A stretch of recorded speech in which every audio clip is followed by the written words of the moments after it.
이제 2번을 보겠습니다. 자, 2번.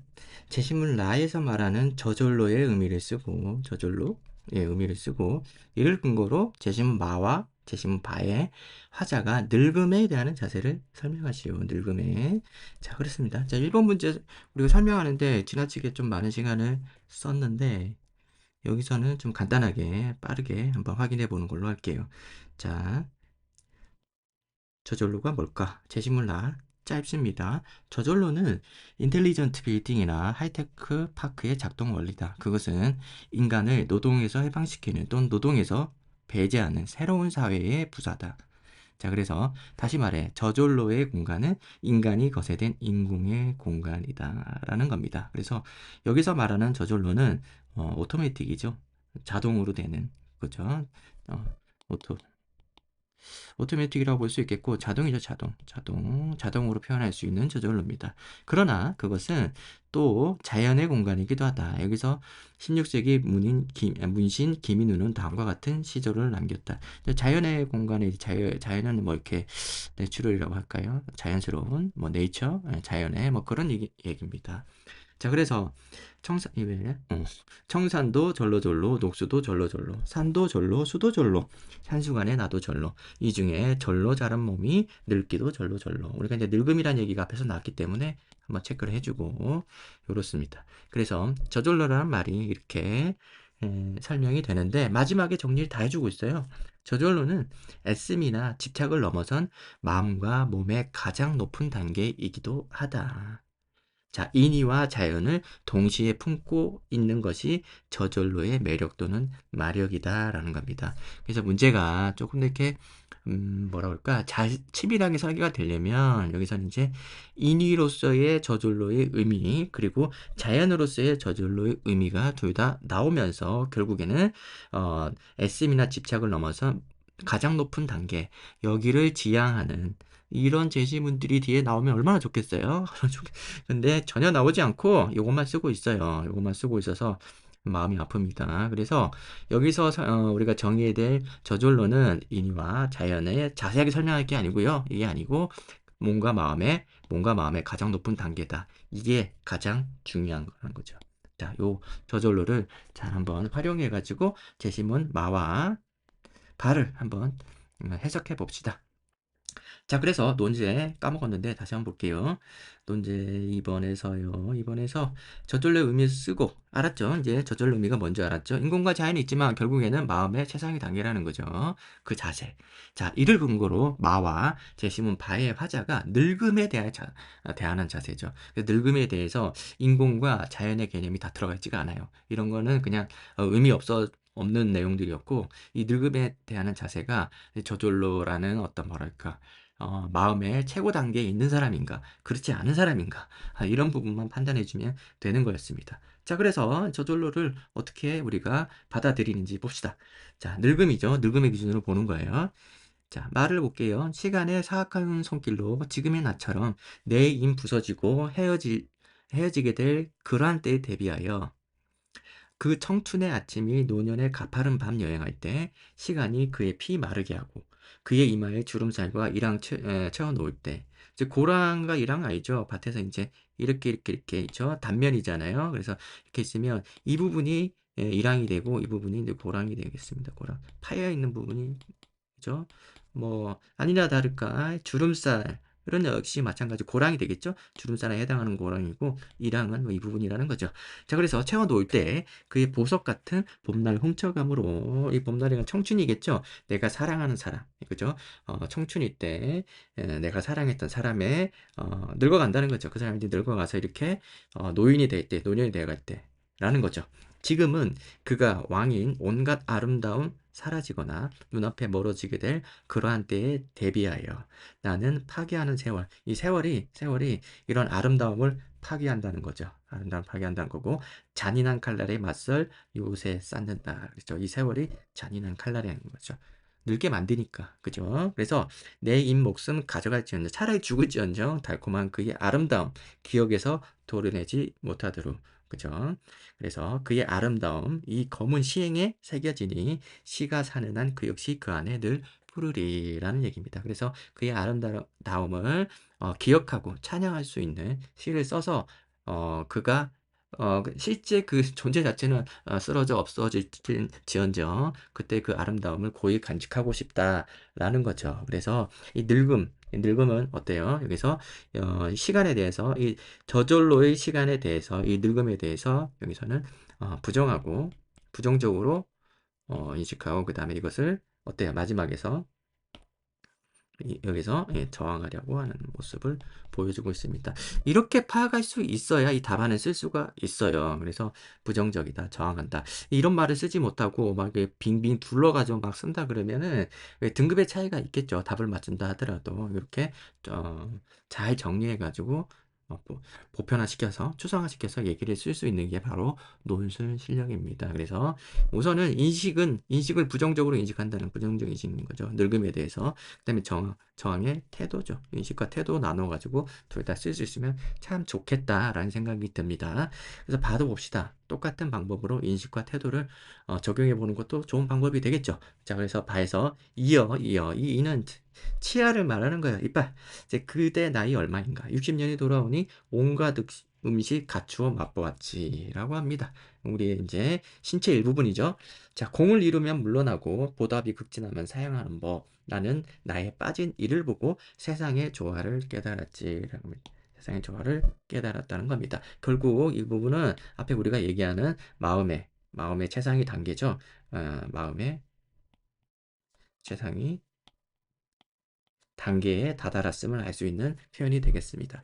자, 하늘에 빛나는 찬란한 별도 떨어지면 한낱 볼품없는 돌이고 여름 내 무성한 나뭇잎도 설이 내리면 떨어지는 법이다. 시간이 지나면 늙으면 결국 이렇게 된다는 거죠.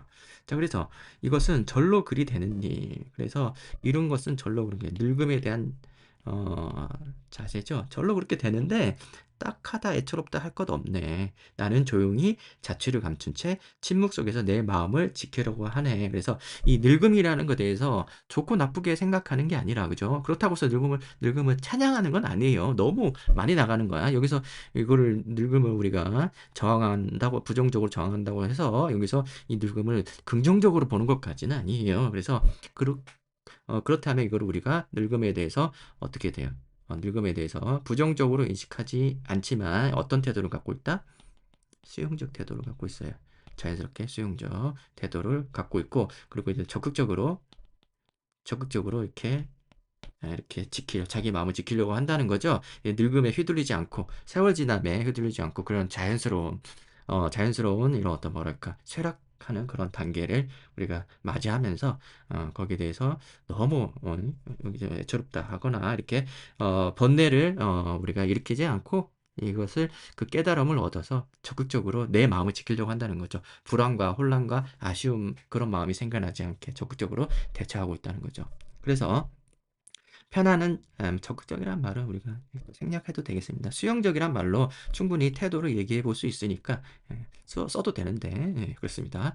편안한 잠자리 하나면 온갖 인연이 모두 부질없는 일. 배를 채우는데 고기가 필요 없고 얼굴은 동안이 아니어도 상관없네 라고 합니다. 늙고 나서 괜찮다라는 거죠. 늙어도 괜찮아. 그래서 정신이 깨어있는 자여 주인은 오직 그대일 뿐이네 라는 거죠. 이런 어떤 늙음에 대해서 휘둘리지 말라라는 겁니다. 휘둘리지 않는다면 자기 자신의 자기 삶의 주인이 될 수 있다는 거죠. 늙어서 막 주름살 생기고 그죠? 이빨 빠지고 막 그렇게 된다고 해서 내가 그것 때문에 슬퍼하거나 그러면 나는 나의 삶의 주인이 될 수 없다라는 겁니다. 그러니까 마음의 최상위 단계 깨달은 자의 어떤 초연한 모습 수용적 초연한 모습까지 이런 모습까지 우리가 표현해 줄 수 있으면 참 좋겠다라는 겁니다. 그래서 우리가 이런 글을 읽을 때 어떻게 해석할 것인가 라는 부분, 이 부분 좀, 좀 그래요. 이 부분 좀 그러고 빼주고 그러나 재심은 나를 설명할 때 이걸 완전히 빼버리고 설명하진 않고 이것도 인공과 자연이 모두 합쳐진 공간인데 결국에는 이 문장을 쓰면서 다 쓰면 괜찮겠죠. 거기까지는 우리가 이해해 볼 수 있겠고 그 다음에 몸과 마음의 가장 높은 단계 이 부분이 가장 핵심이고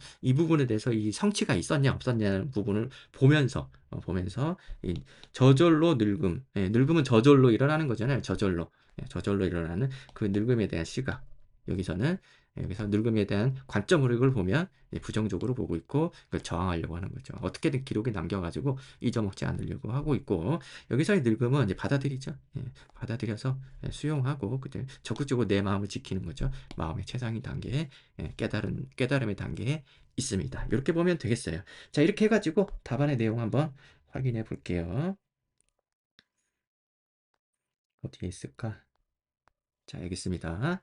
제시문 라에서 저절로는 인위와 자연을 동시에 품고 있는 개념이다. 전자는 하이테크 파크와 같은 인간이 만든 인공의 공간이 인간의 인위적 노동 없이 굉장히 길게 썼네요. 이렇게까지. 자, 후자는 시조에 나타난 것처럼 자연을 닮아 애씀이나 집착을 넘어서는 몸과 마음의 단계를 의미한다라고 하고 있습니다. 그래서 인위와 자연을 동시에 품고 있는 개념이다가 가장 중요한 게 아니고 어, 요 부분이 있죠. 그죠? 뭔가 마음의 최상위 단계. 이게 가장 중요한데, 이걸 뭐 그렇게 논리적으로 연결해가지고 부각시키거나 하진 않았어요. 그냥 줄줄줄 쓰고 있죠. 조금 아쉽습니다. 그래서, 어, 근데 뭐 짧은 제시문에서 많은 걸 요구할 수는 없고 이 정도 내용 어쨌든 제시문 라이에 있는 내용을 그냥 다 쓰면 돼요. 다 쓰면 되면서 요 단어들을 빠지면 안 되겠다라는 것만 우리가 체크하고 넘어가면 되겠습니다. 이렇게 쓰든 저렇게 쓰든 방법이 없어요.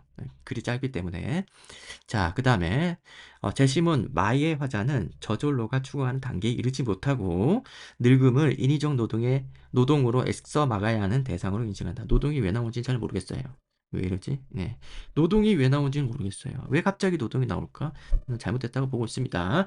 그리고 그는 늙음을 보석 같은 청춘의 봄날을 훔쳐가거나 피를 마르게 하는 잔인한 칼날로 여긴다. 요건 좋죠? 그렇죠? 이런 부분들 직접 인용을 해줘야 돼요. 이렇게 인용을 하면서 이 부분이 부정적으로 보고 있는 근거가 된다라고 하면서 식구들을 그냥 들고 오세요. 들고 와서 글을 써주면 돼. 근거로 들어서 써주면 됩니다. 그 다음에 화자는 사악한 손길 같은 늙음을 막기 위해 요새를 쌓고 청춘의 아름다움을 시로 새긴다.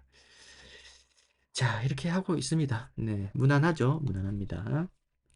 그 다음에 바의 화자는 청산과 녹수처럼 늙음도 자연에서 저절로 일어나는 일로 인식한다. 어쨌든 늙음은 뭐 자연스럽게 다 일어나는 거는 둘 다 공통적으로 얘기하고 있는 거죠. 하지만 받아들이냐 받아들이지 않느냐의 그 태도의 차이가 있는 거죠. 아무튼 이렇게 썼어요. 썼고 그는 늙어서 이가 빠진 모습과 청춘의 동안을 대조적으로 인식하지 않고 네, 계절이 바뀌면 나뭇잎이 떨어지는 것처럼 늙음도 저절로 그리 되는 일로 여긴다. 그리하여 늙는 것을 딱하거나 애처롭게 느끼지 않고 청춘을 지키려고 애쓰거나 젊은 얼굴에 집착하지 않으며 오히려 자신의 빠진 일을 보고 공을 이루면 물러나는 저절로의 이치를 발견함으로써 뭔가 마음의 단계에 이른다. 이렇게 쓰고 있어요. 굉장히 글짓기 장문이 화려하게 이루어져 있는 글인데, 이거는 수험생 입장에서 이렇게까지 재구성해서 마음대로 글을 쓰는 것은 좀, 과도하다고 보여져요. 제 생각에는 이 단어는, 이 부분은 무조건 쓰여져야 돼요. 이 부분은 쓰여져야 되고, 그 다음에, 나머지 논증하는 과정에서, 늙음에 대한 저절로에 대한 어떤 부정적 인식이 아니라 그냥 수용하는 입장이 있다라는 식구들을 가져오는 게 좋겠죠. 이것도 얘기를 해줘야 되겠네. 식구들을 가져와서 너무 답안은 학생 수준에서 쓸 수 없는 답안이 나와서 여기서 세상의 조화를 깨달았다든지 이런 단어, 이런 어구를 인용하시고요. 절로 글이 되는 일, 그 다음에 이런 부분들, 다 이런 부분들도 일부 가져오셔도 되고요. 그래서 이런 가져오면서 결국 수용적인 태도, 초연한 태도를 가지고 있다. 이것은 늙음에 대해서 이거 어떤 늙음의 어, 어떤 이런 부분들을 극복하고 마음의 최상위 단계에 도달해 있음을 알려준다라고 이렇게 써주면 되겠어요. 자, 이 답안은 사실 이렇게 본받을 게 별로 없어요. 나쁘다는 게 아니라 수험생이 이렇게 쓸 수가 없어요. 이렇게 작문해서 쓸 수가 없어요. 쓸 수 있는 학생들도 있을 수는 있겠지. 근데 그 학생이 뭐 이 답안을 썼다고 해서 다른 답안도 다 그렇게 쓸 수 있다는 보장이 없고 매번 그렇게 에, 창작해낼 수 있다는 보장이 없고 또 자칫 그렇게 화려하게 쓰다가 실수할 수도 있습니다. 그래서 이렇게 쓰기보다는 충실하게 쓰는 게 더 낫다라고 봅니다. 성실하게 쓸 말, 자기가 이제 식구를 인용해 가면서 우리가 쓸 말들에 대해 해당하는 내용들을 인용해 가면서 자, 이 부분 봐라. 이 부분 보니까 늙음에 대해서 자연스럽게 받아들이고 있지 않느냐. 초연적인 자세가 아니냐, 수용하고 있지 않느냐 이렇게 얘기해 주는 게 더 좋지. 이렇게까지 아주 그냥 뭐랄까 수험생 수준에서는 굉장히 고급스러운 문장을 활용하면서 쓰는 것은 본받을 만한 내용은 아니라고 생각이 들어요. 자, 그래서 1번 문제는 여기까지 하고 정리를 하겠습니다. 다음으로 넘어갈게요.